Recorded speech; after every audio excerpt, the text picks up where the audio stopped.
Hello again. It's the Friday after Thanksgiving, and I hope you're all having a wonderful break.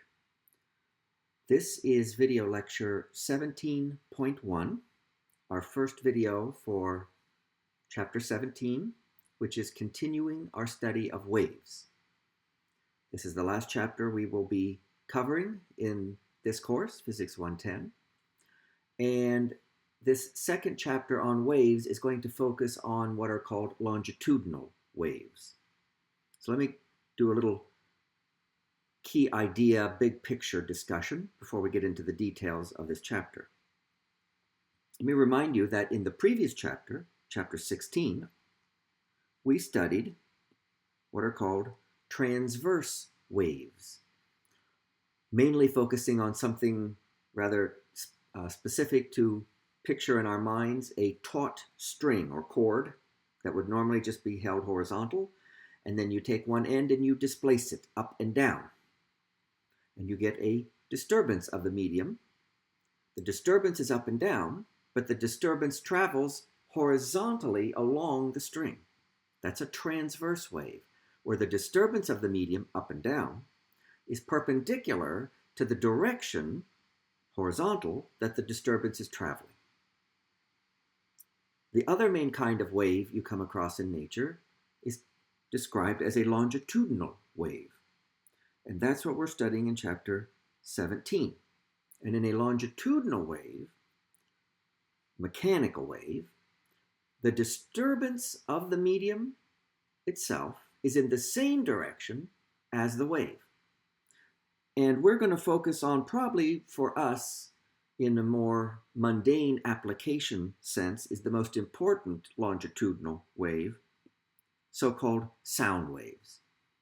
And in some sense, you could define a sound wave to be any longitudinal wave that's traveling in a fluid. Well, it doesn't even have to be a fluid. It could be a solid or a fluid. Okay? I'll give you a little description more of a sound wave, and then we're going to start getting into the details. Okay, so here's our description of a sound wave. A longitudinal wave traveling through a medium that involves alternating compression and rarefaction, also called expansion, of the medium. This means that there are alternating high and low pressure regions relative to what we call atmospheric pressure that propagates through the medium.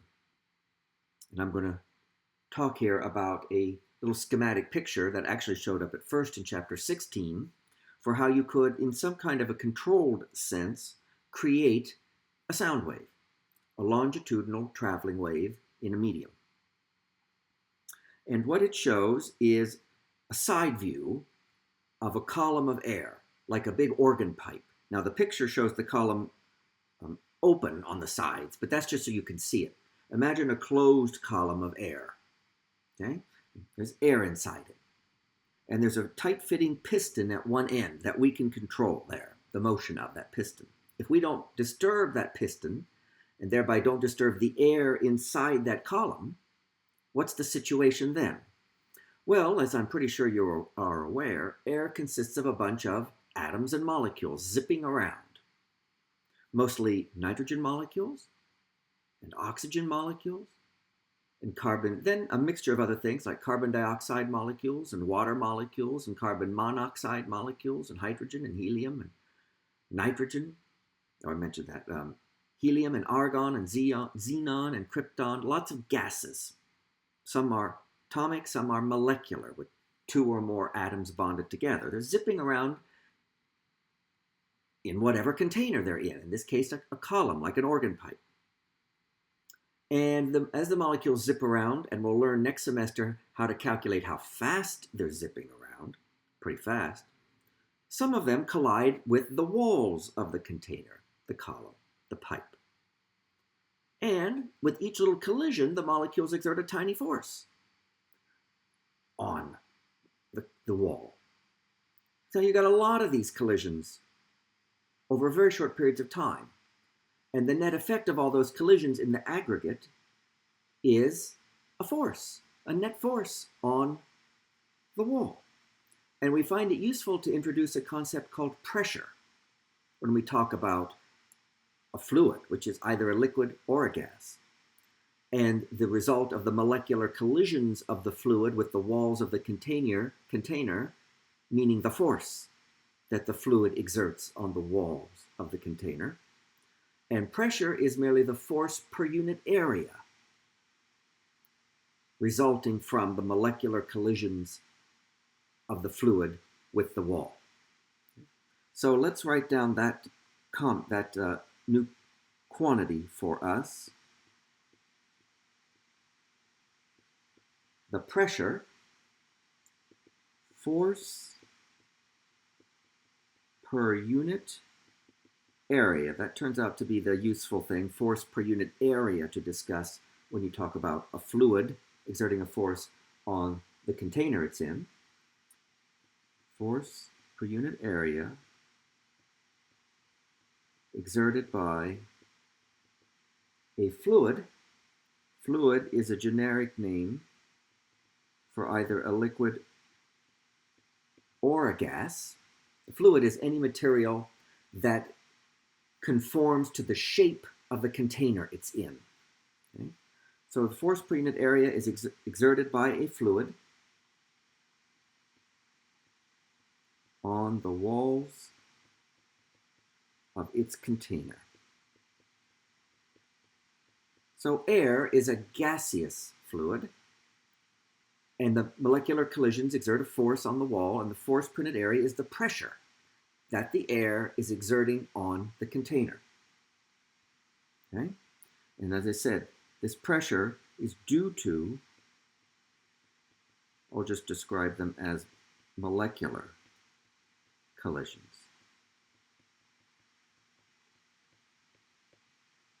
Okay? All right, the symbol for pressure in this book is a lowercase p. We don't want to confuse that with linear momentum because, well, unfortunately, it is the same symbol. However, pressure, good news, is a scalar. So when I say that it's force per unit area, I mean the magnitude of the force on a given area of the container exerted by the fluid divided by that area. And so the way all the books write this is in a very simplistic kind of notational way. They just write an F over an A to remind you that it's force per unit area. And the way you would measure it is you would have some way to measure the force on a specific amount of area on the wall, and then you divide that total force on that amount of area by that area. Okay? What's the SI unit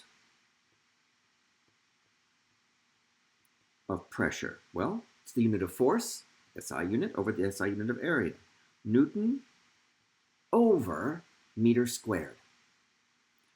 In the SI system, that particular combination is given its own name, that unit. Newton over meter squared is called the Pascal.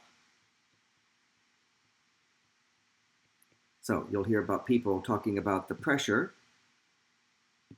of a liquid or gas on its container in pascals. Remember that a Pascal is a Newton per meter squared.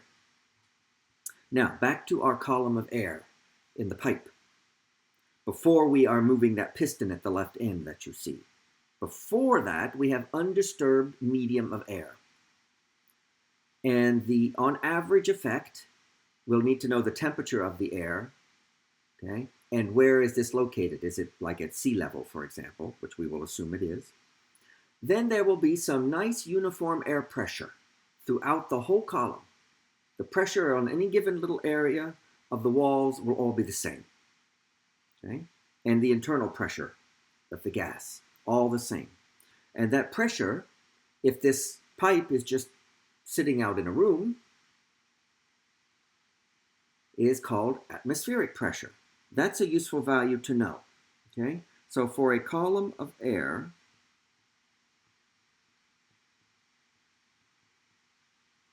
at what is called standard temperature and pressure, standard pressure is atmospheric pressure at sea level, and standard temperature is 0 degrees on the Celsius scale.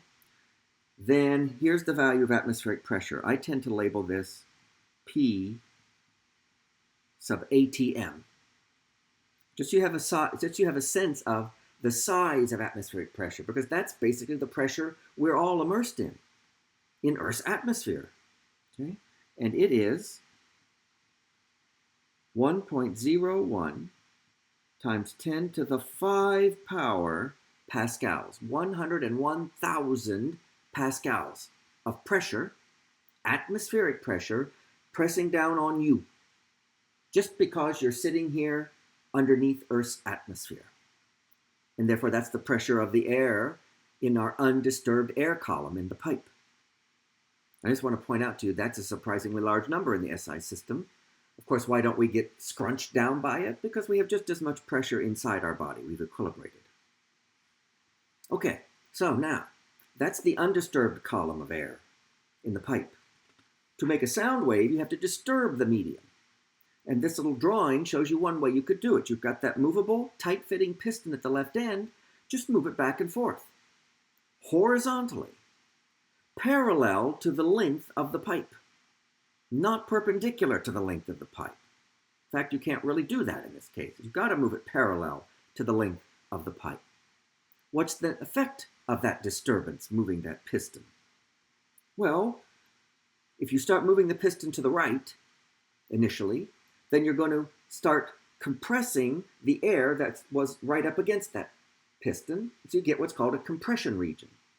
But because these air molecules are moving around in general in random directions, they bounce off their neighbors, and that compression region starts to propagate, to travel down the tube. And then if you pull the piston back, you create what's called a rarefaction or an expansion. And then you push the piston back in and you make another compression, and then you pull it back and you make another expansion. And because of molecular collisions with their neighbors, this alternating region of compression and rarefaction travels down the column of air. And it's that traveling, alternating column of compression and rarefaction, that disturbance of the medium, the air, that is the longitudinal traveling wave, the sound wave. And this picture shows, if you look very carefully, regions of compression and expansion. They do that by representing the molecules as little dots, and where the molecules are drawn more closely together, like in that region, and that region, and that region, you have the compressions. And roughly midway between two compressions, you have the middle of an expansion or rarefaction. And that whole pattern travels downward. Now, the air molecules themselves don't just travel from one end of the pipe to the other. No, they oscillate back and forth, like that's representing right there. That dot with the double-headed arrow. If you look at any particular air molecule or any little parcel of the air, it just goes back and forth in this kind of wave I'm describing. Okay? But the disturbance of the air molecules, the regions of alternating compression and rarefaction, that travels down the air column at some speed v, also horizontal in this case. So the medium is disturbed horizontally, going back and forth, and the disturbance travels horizontally, going down. Okay? And that's a longitudinal traveling wave, and we call a longitudinal traveling wave in a medium a sound wave. One of the things we want to know in this lecture, in fact, that is the topic of chapter 17, section 1, is how rapidly that disturbance in the air column travels down the column. Because that's the speed of the longitudinal traveling wave, and we call that the speed of sound. But the speed of sound is going to depend, as we're going to learn, on the properties of the medium the sound wave is traveling in. But first, before I get to the details of that result for the speed of a sound wave in a medium, I want to show you a Wiley Plus animation of a longitudinal traveling wave. In fact, I would be more like to call it a wave pulse. So let me get so I can show you the animation. Now, it's a schematic representation of some of the key physics that we're talking about. The upper picture is representing a horizontal x-axis with the numbers in, just for convenient scale, in centimeters. If you look carefully, the range is from about negative 10 centimeters to 10 centimeters. And I have imagined that this is in a column of air, a horizontal column of air. And when undisturbed, all of the column of air I'm going to divide up into little parcels, just for convenience. And one of those parcels is shaded blue. I happen to pick the one that's located at the origin. You see that kind of thick blue line along the y-axis at the origin? Well, that represents a thin parcel of air, which, when the air column is undisturbed by a sound wave, would be resting at the origin. Now, the molecules don't actually rest, but I'm looking at that parcel. Okay? All right, now, I make a sound wave by disturbing this medium. So somewhere over to our left, this is time 0, so it's already happened, that piston we've been talking about has pushed back and forth a couple of times and made a wave pulse that is now traveling in the plus x direction. And as it travels down the air column, going from our left to our right, it disturbs neighboring parcels of air. And at time 0 on this animation, the parcel that would have been resting at x equals negative 10 centimeters has been displaced to the right. And the way that's represented in the animation is there are two kind of orange dots connected by a black line. The bottom orange dot represents where the parcel of air would be located, just horizontally, at x equals negative 10 if undisturbed. And then the upper orange dot represents how far that parcel of air has been displaced to the right by the sound wave. And the two dots are connected by the black line to try to convey that they're showing you that just one parcel of air. The lower dot shows you where that parcel of air would be resting on the x-axis, and the upper dot shows you how much that same parcel of air has been displaced left or right by the wave. So roughly speaking, this very far left parcel of air at the time t equals 0 has been displaced by about 1 centimeter to the right. And really, the neighboring parcel of air, if you look closely, the next one is just a little bit displaced to the right, and none of the other parcels have been bothered at all yet that are on further to the right. I'm going to run the animation and just watch the disturbance of each parcel, including the shaded one, and see what it does. Okay? The disturbance travels from left to right. Did you notice the shaded parcel? Let me bring the slider back. As the disturbance approaches, there it is, the shaded parcel of air gets displaced to the right, as denoted by the upper orange dot, and then comes back to its resting place, and the disturbance travels on. So, no parcel of air makes a long trip down the pipe. Any given parcel of air just oscillates, right then left. But that's still a sound wave. Okay? And it's a longitudinal traveling wave. Now I want you to look at the lower picture, which is a graph. It might be hard to see, but the y-axis is labeled S. You'll learn in the second video lecture more about what that means, but S is your book's way of denoting how much has a given parcel of air been displaced left or right from its resting location. So that's what's plotted on the y-axis of the graph, the horizontal displacement of a parcel of air versus x in centimeters, where that parcel of air would normally rest. And what the graph shows, if I bring it back into view, such as right about there, okay, is it shows kind of the shape of a wave pulse. That would be a snapshot at time t equals 2 seconds, according to the animation, showing that at time 2 seconds, the pulse that the parcel of air that would normally be resting at the origin has its maximum displacement to the right, because we're at the peak of that S plot. And that S measures the displacement. And as time goes on, that pulse travels to the right. And you can even estimate how fast it's going from this animation, because this is t equals 2 seconds, and the center of the pulse is at x equals 0. If we go ahead on time 1 more second to 3, let me try to get roughly close to 3. Up there we got it, 3 seconds. Look where the center of the wave pulse is on the graph, or on the diagram above. It's at x equals 5. So the wave pulse traveled from x equals 0 to x equals 5 centimeters in 1 second. The v, the speed of the wave pulse, is 5 centimeters per second. Now, I talked earlier about a sound wave as being regions of also alternating high and low pressure. You can also think of a sound wave as a pressure wave, where you are disturbing the pressure of the gas. Now, when undisturbed, remember the pressure of the gas, in this case in air, is atmospheric pressure of air, 1.01 times 10 to the 5 pascals. Now I'm going to show you a plot of the pressure variation. Notice the graph has changed. And now the y-axis is labeled delta P. Delta P, the change in the pressure relative to atmospheric pressure, which is what it would be when there's no sound wave at all. And what I want you to notice, even here at the beginning of the animation, is when you look way over at the left, where the disturbance is, the compression, notice the corresponding graph has a peak. A delta P goes up. The pressure is higher than atmospheric. And where is the highest point on that peak? Roughly, if you look straight up above the graph, where the middle of the compression is. Does that make sense? Where the parcels are bunched up, the pressure is larger than atmospheric. Let me run the animation and now watch the pressure wave. Now that's a little bit different looking graph, isn't it?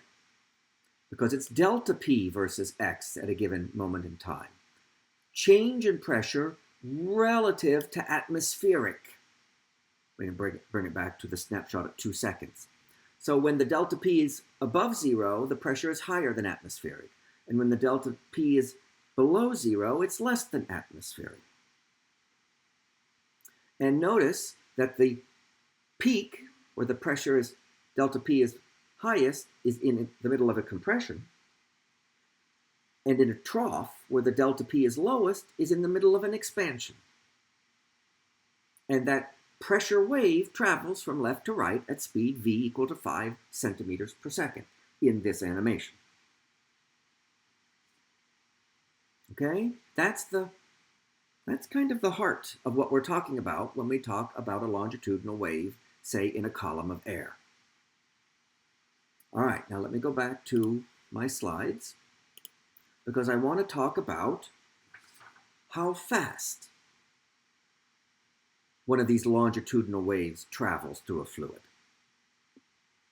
That turns out to be rather important for a whole bunch of reasons.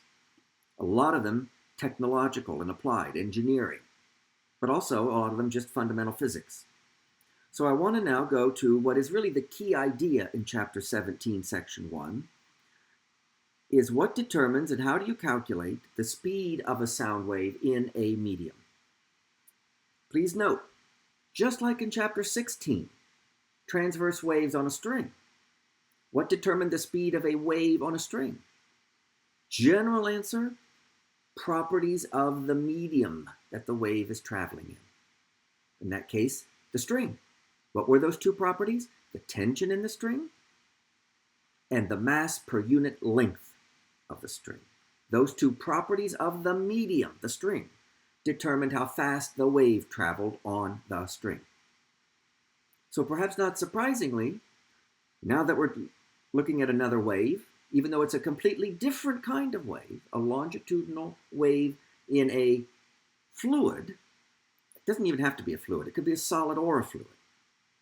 The speed of that longitudinal wave in that medium depends on properties of the medium. Okay? That's why it says in a medium, because the speed of the wave depends only on properties of the medium. And I'm going to tell you now the generic form of the formula for the speed v of a sound wave in a medium. It's always going to have this generic form. Square root of an elastic property of the medium divided by an inertial property of the medium. Elastic property is how springy or stiff it is. Inertial, how sluggish it is. If you want a reminder from Chapter 16,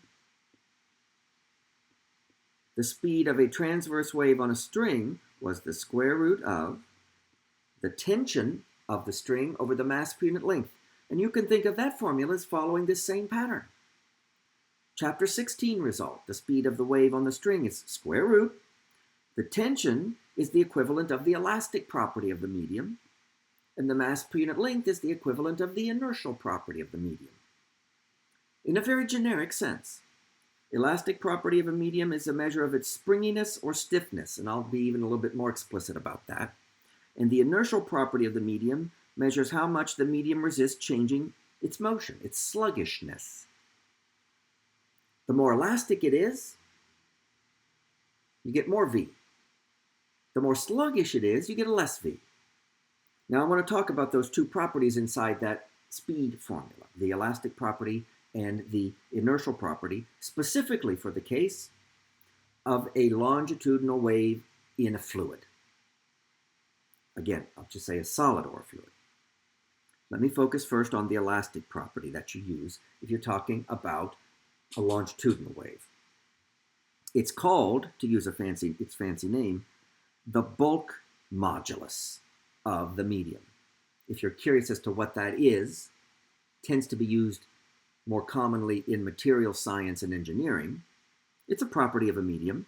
You can read chapter 12, section 7 for more information. I'm going to tell you the definition of the bulk modulus of a medium and talk a little bit about it, just so you have some sense of it. Symbol, capital B. This is its definition. And its definition, although the expression there for the definition probably looks a bit mysterious, the idea is actually not mysterious at all. So let me explain to you in words first the idea behind this concept called, this quantity called bulk modulus. And you can imagine, if you want, an experiment, say, with a column of air. But you take your medium, you get a sample of it, and you put it in a container in which you can control all aspects of the container. And you increment the pressure, increase the pressure on the medium by some amount that you control. We'll call that pressure increase delta P.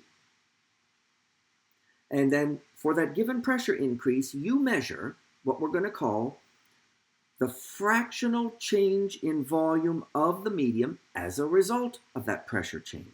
Fractional change in volume. That means the actual volume change that occurred because you increased the pressure, we'll call that delta V, V for volume, divided by what the initial volume was.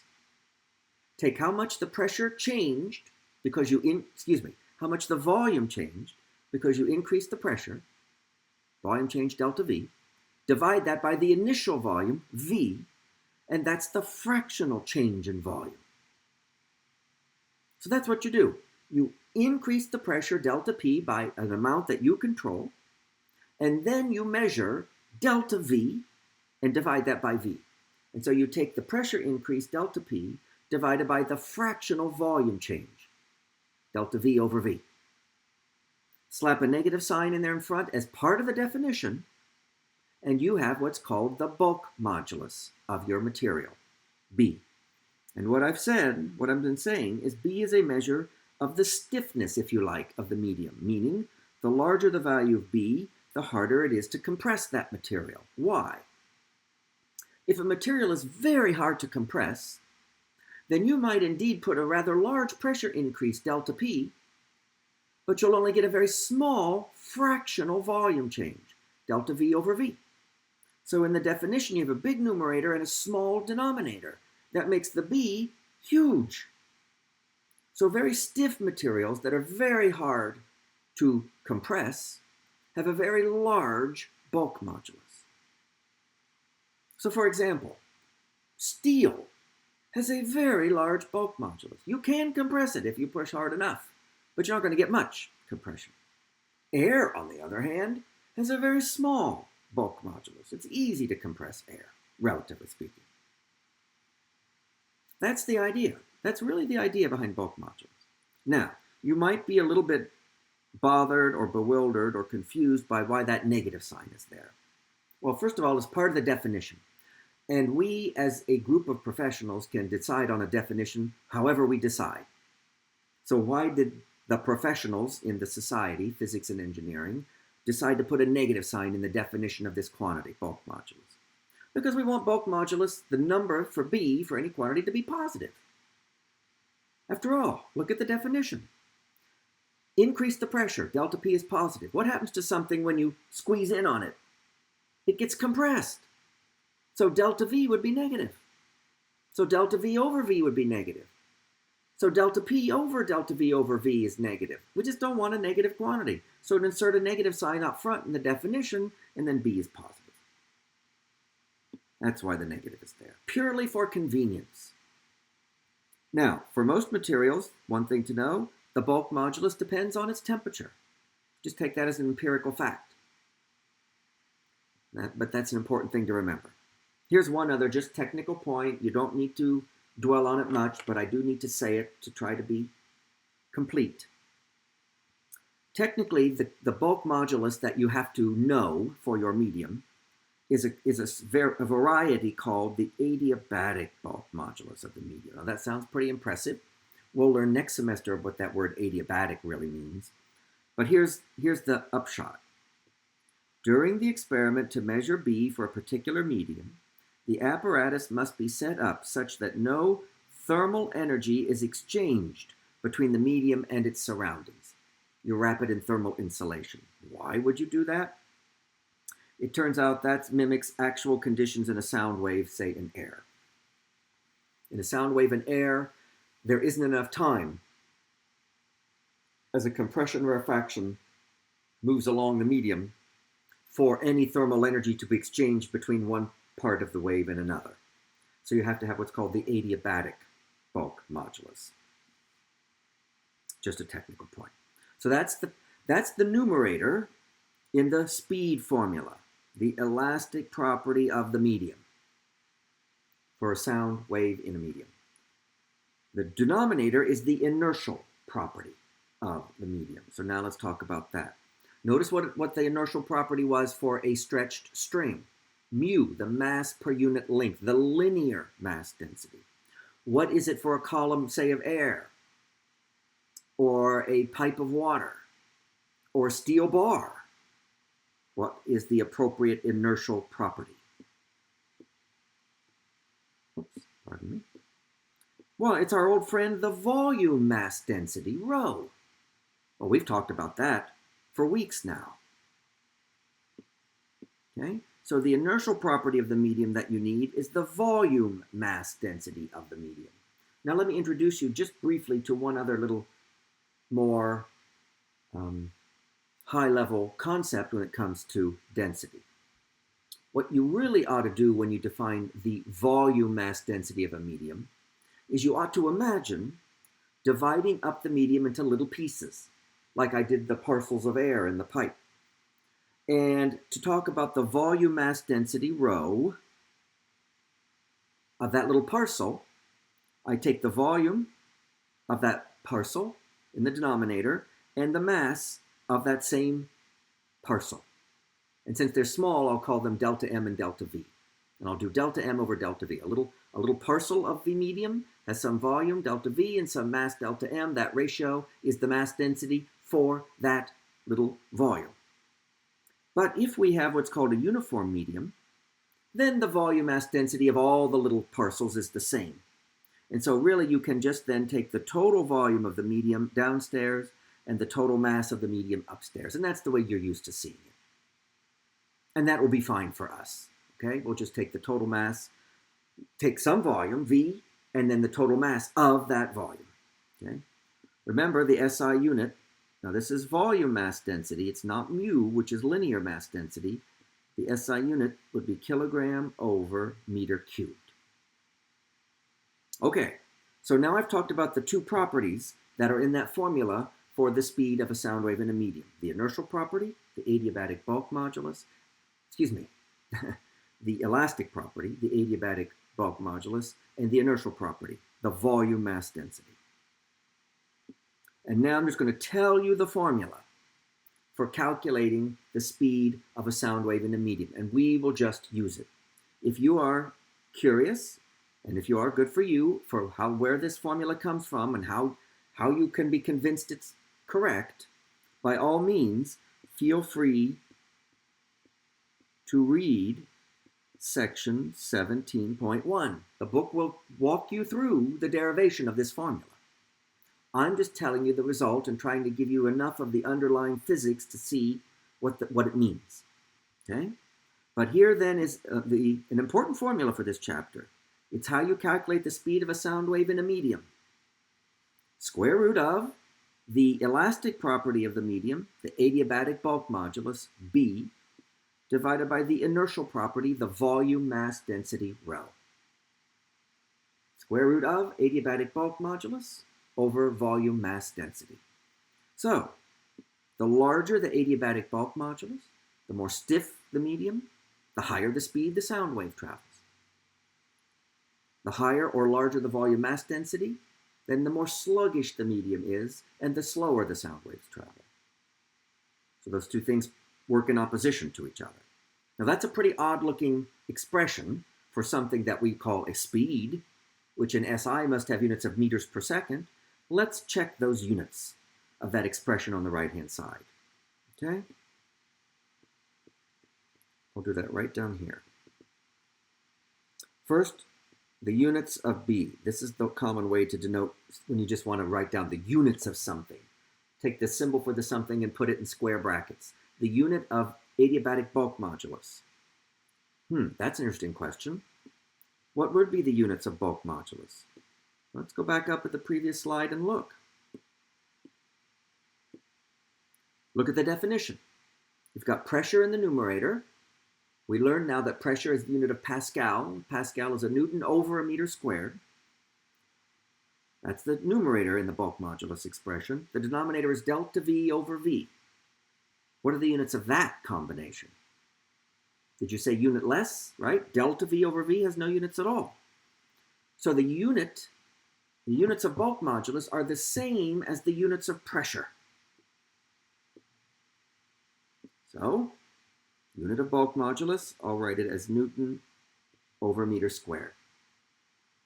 And of course, the SI unit of volume mass density is kilogram over meter cubed.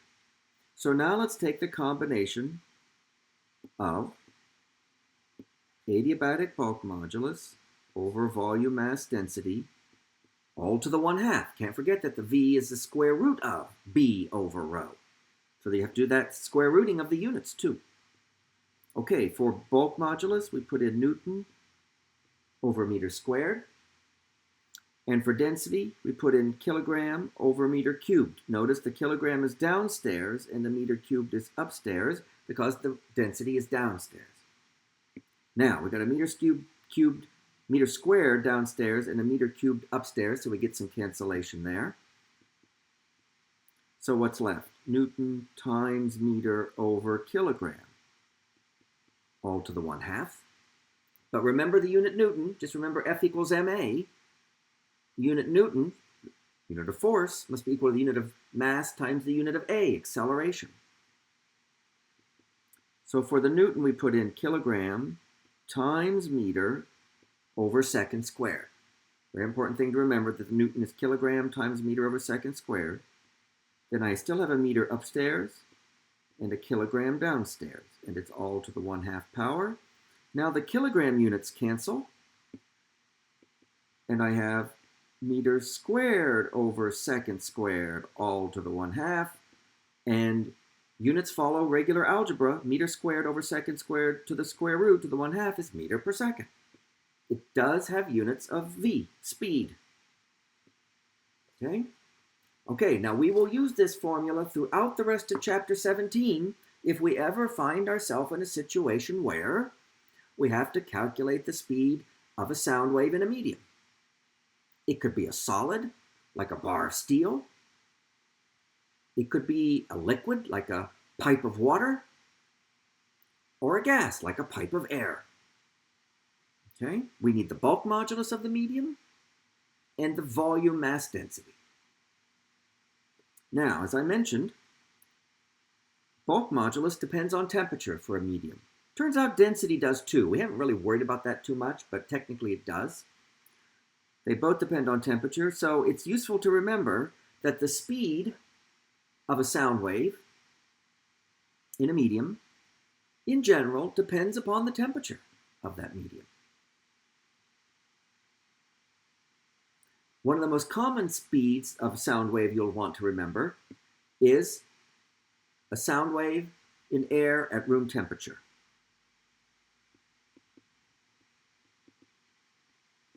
And atmospheric pressure. I'll just tell you now, we'll be mentioning it again throughout the chapter. The speed of a sound wave in air at room temperature is 343 meters per second. Right? A meter is about that long, 343 of those per second. Okay. All right, so the last thing I'm going to leave you with in this video lecture is a little class engagement exercise that you can put on Blackboard. Put your answers on Blackboard.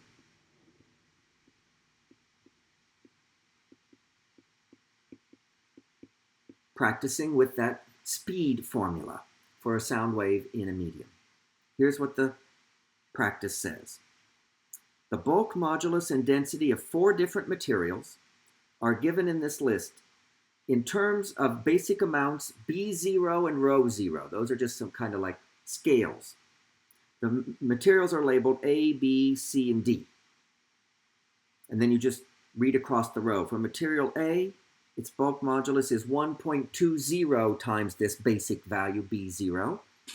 And its volume mass density is 0.80 of the basic amount rho 0. And then material B has a bulk modulus of 0.9 B0 and a volume mass density of 0.6 rho 0.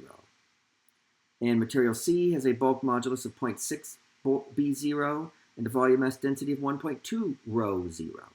And then finally, material D has a bulk modulus of 1.8 B0 and a volume mass density of 0.9 rho 0. Okay, here come the questions. A. Rank the materials according to the speed of the sound through them. Right? You can send a sound wave through these materials.